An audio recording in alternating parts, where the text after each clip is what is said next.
Buenas a todos, nos vamos a adentrar en el último capítulo sobre el tutorial de dislipemia. En este caso vamos a tratar cómo alimentarnos para mejorar nuestros niveles de perfil lipídico. En este caso veremos cómo alimentarnos para elevar los niveles de colesterol HDL, mal llamado colesterol bueno, así como disminuir nuestros niveles de colesterol total, así como niveles de colesterol LDL y niveles de triglicéridos. Espero que este capítulo os sea de gran ayuda. Pienso que de todos los que he realizado hasta ahora es el más completo desde el punto de vista científico y útil para vosotros, ya que ofrece consejos prácticos de aplicación inmediata en nuestros hábitos de vida, en este caso saludables. ¿Con qué fin? Con el fin de darle jaque a nuestra salud y mejorar en nuestro día a día. Antes de comenzar con el vídeo tutorial, me gustaría recomendaros suscribiros en mi blog a través del formulario de suscripción que hay a través de drquake.com/suscripción. A través del mismo podréis estar al día de todas las novedades que vamos actualizando semana a semana a lo largo del blog. Cada vez la comunidad que va adquiriendo esta constancia de recibir emails es mayor y la verdad que de momento os agradezco muchísimo vuestros comentarios y vuestros ánimos para que este blog siga adelante, así que os animo a suscribiros para que el número de seguidores sea cada vez mayor y la difusión del mensaje que se va transmitiendo sea cada vez más extendido. Así que os lo agradezco muchísimo y vamos a adentrarnos en este último vídeo que va a ser de mucha utilidad, ya lo verás. Dale jaque a tu salud. En esta primera parte vamos a tratar sobre cómo mejorar los niveles de HDL, colesterol HDL, así como disminuir el colesterol total y los niveles de LDL y triglicéridos. Vamos a desmenuzar en cada uno de los casos qué dice la evidencia científica actual en cuanto a cómo mejorar estos parámetros. Así que sin más preámbulos vamos a adentrarnos en cada uno de ellos. Bueno, en primer lugar vamos a hablar de cómo aumentar los niveles de colesterol HDL en la dieta, además de con buenos hábitos de vida saludable. Me he basado en la guía de práctica clínica de la Sociedad Europea de Cardiología sobre la guía de dislipemias publicada en el 2016. Y bueno, como bien sabemos, el colesterol HDL, mal llamado colesterol bueno, sobre todo pues porque trasladaba colesterol hacia el hígado y este podía ser excretado a través de ácidos biliares, sales biliares,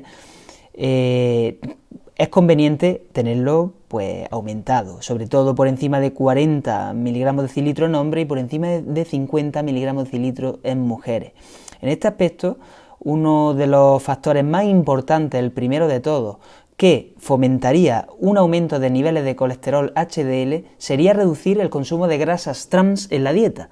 Recordemos que las grasas trans son aquellas que se encuentran en gran cantidad de alimentos ultraprocesados. Son grasas generalmente modificadas, parcialmente hidrogenadas, no naturales en este caso, y que sería perjudicial, pues lógicamente, su alto consumo. Su alto consumo, de hecho, conlleva a disminuir los niveles de colesterol HDL y aumentar los niveles de colesterol LDL. Por tanto, muy recomendable reducir su consumo en la dieta, sobre todo para prevenir ese riesgo cardiovascular que nos lleva intrínseco ese aumento del consumo. Por otra parte, en segundo lugar, se recomienda aumentar la actividad física habitual.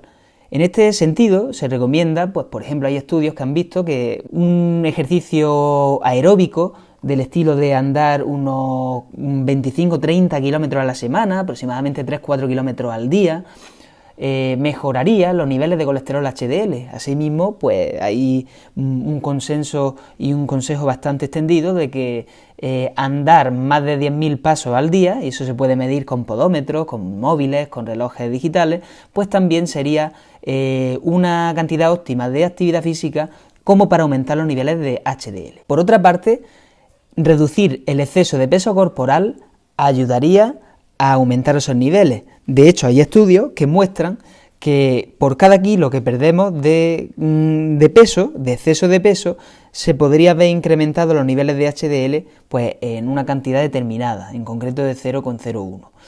Por otra parte, reducir los hidratos de carbono de la dieta y sustituirlos por grasas insaturadas mejoraría también los niveles.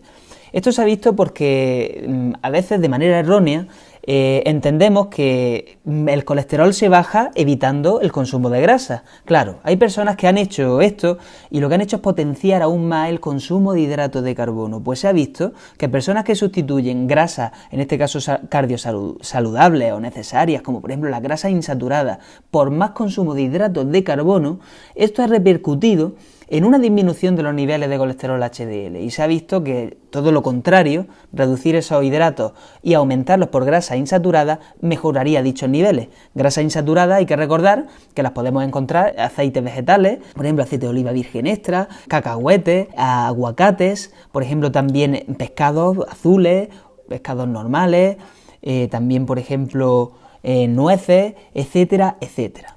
Por otra parte, el abandono tabáquico se ha visto muy importante, y fijaros que no es una recomendación dietética, en este caso es de hábito tóxico. Se ha visto que abandonar el tabaco mejora los niveles de HDL.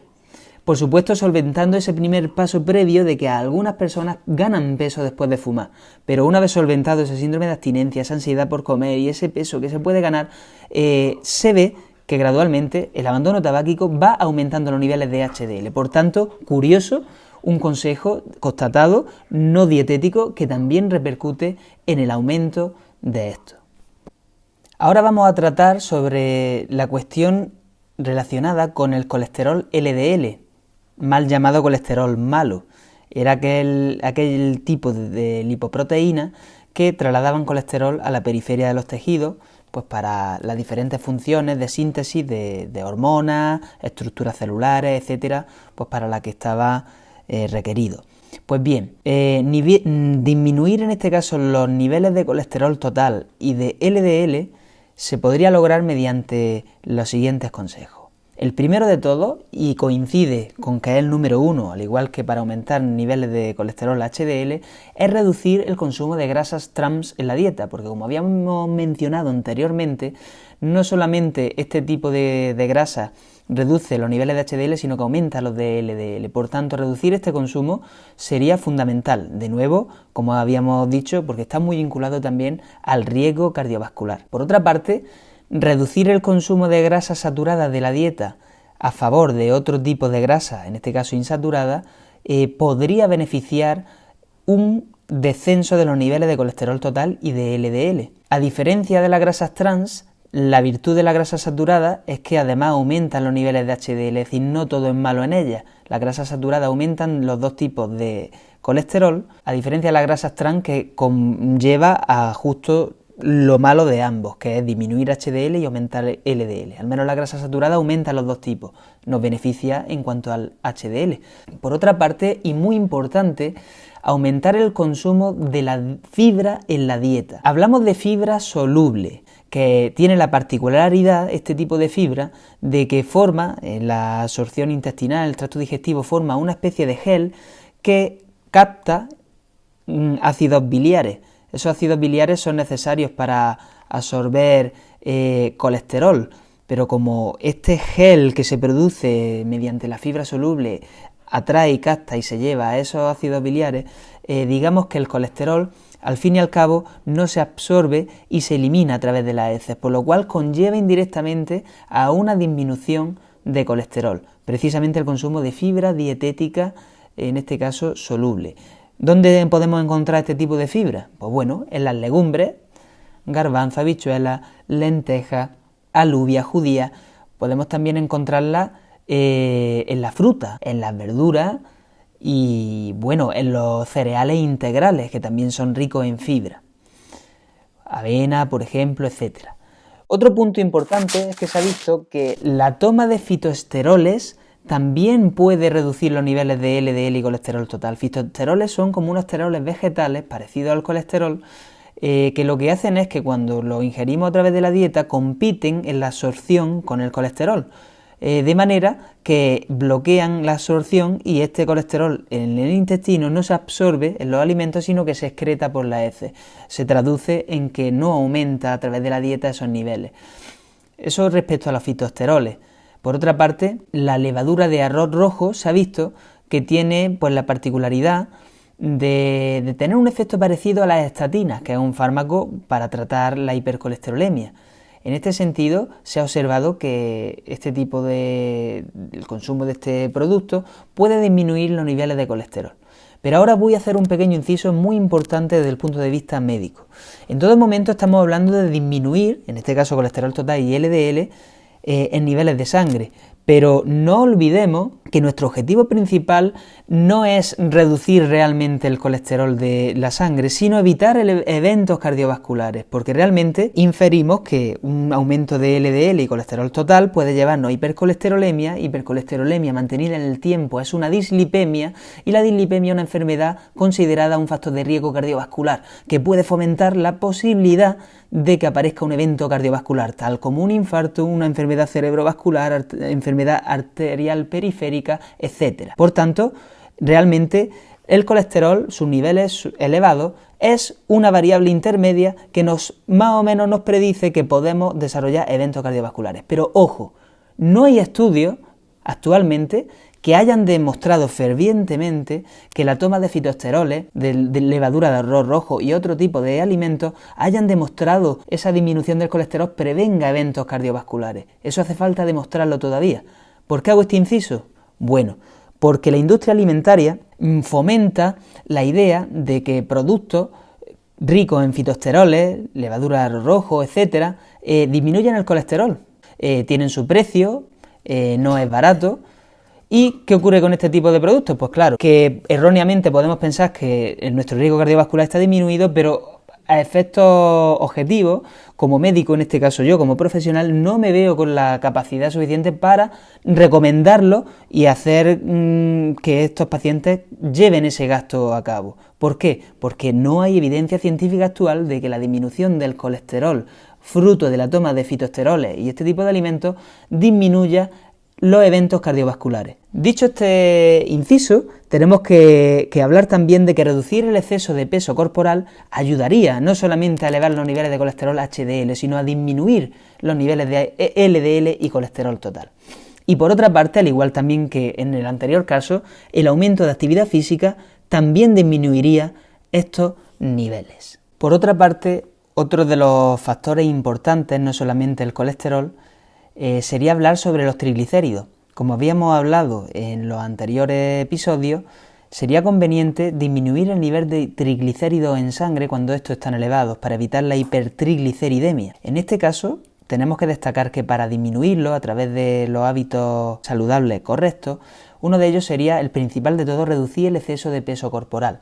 En este caso es la primera pauta a seguir y tiene su sentido, porque tened en cuenta que los triglicéridos no son más que grasa, y las grasas están depositadas pues en el tejido adiposo de nuestras propias células.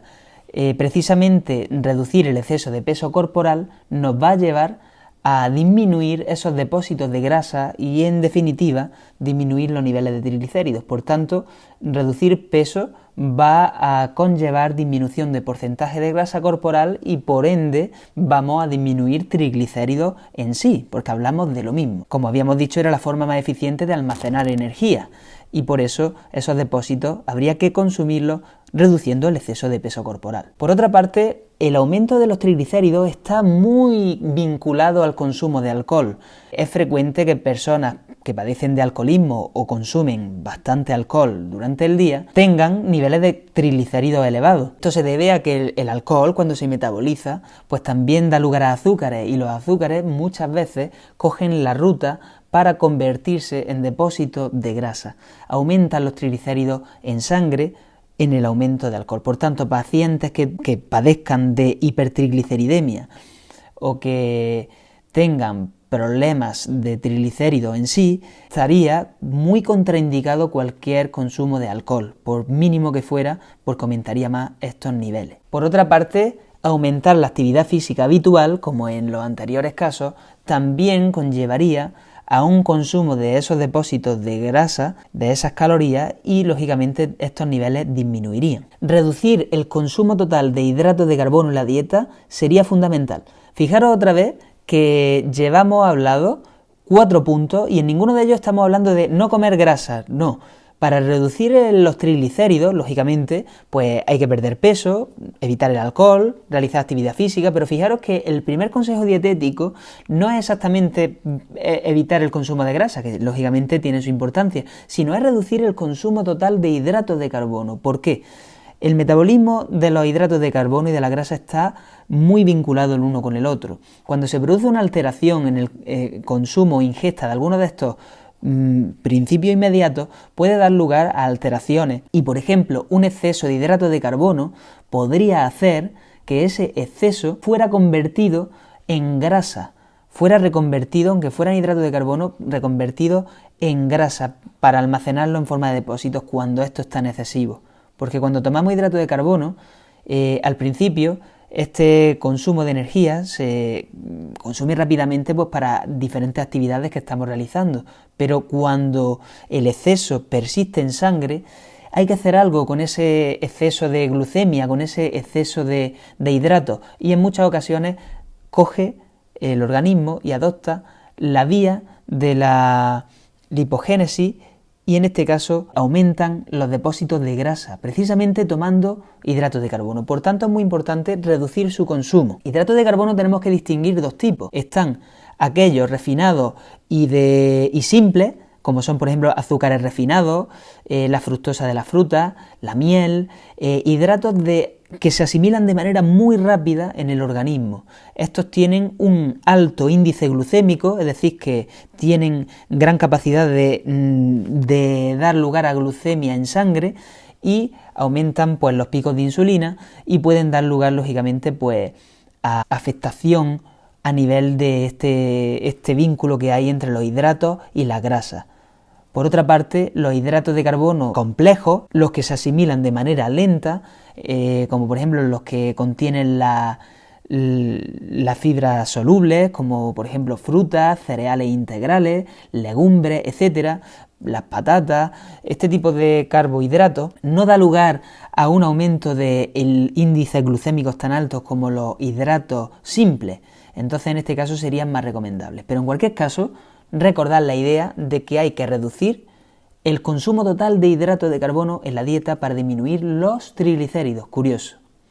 Por otra parte, se ha visto que si fomentamos un aumento del consumo de ácidos grasos poliinsaturados tipo omega 3, recordad la que está intrínseco en las nueces, diferentes pescados azules, tales como atún, sardina, salmón, etcétera. Este tipo de grasa poliinsaturada tipo omega 3 se ha visto que facilitan una disminución de los triglicéridos y probablemente el consumo de algunos suplementos ricos en estos puedan ayudar, aunque como ya ocurre igual que con los fitoesteroles y demás, todavía no se ha demostrado que el descenso de este tipo de niveles repercuta en una disminución de eventos cardiovasculares, pero se ha visto que disminuyen los niveles de triglicéridos, que eso sí que sería muy recomendable. Por otra parte, y ya lo habíamos mencionado en el punto 4, pero aquí más específico, disminuir el consumo no solo de hidratos de carbono totales, sino sobre todo, de todos ellos, los monosacáridos y disacáridos, es decir, aquellos simples, los que son ricos en azúcares y como hemos dicho, en productos refinados. Esos son los que hay que evitar.